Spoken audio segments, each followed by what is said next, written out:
Pero Will, ganito, ang tanong naman ng iba, at ito'y totoo galing sa puso. I wanted to ask you this even when I got into the house. Kayo ni River, nag-partner na kayo ng 2 beses. Yes. Di ba? Bakit pumayag ka? Did you have the power to say no? Yeah. Meron? Wala po. Wala. Yung Okay. sa first po, But wala. if you have the chance also, sinong pipiliin mo?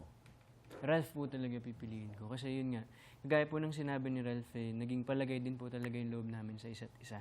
At kung pipili man po ako ng magiging final duo, gusto ko yung tao na magiging komportable po ako at alam kong magiging maganda yung dynamics namin. Halimbawa naroon si Bianca, hindi mo pipiliin si Bianca? ang Si tindi Ralph, sa akin ni Will. po naman. Di ba? Pipili ko si Ralph. Si Ralph pa rin po. Si Ralph pa rin. Okay.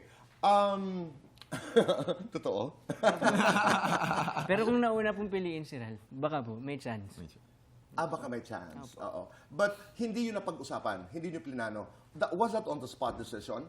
Or did you know that he was going to choose? Parang he already knew. Alam mo yun? Opo. Okay. Actually, Tito Boy, bago po ako ma-evict, yung sabi niya po, huling bilin niya po sa akin bago ako ma-evict was that hindi ako pwedeng lumabas kasi hindi pa po kami nagdudugo. Yun po Oh, yun. galing Opo. naman. Opo. Okay.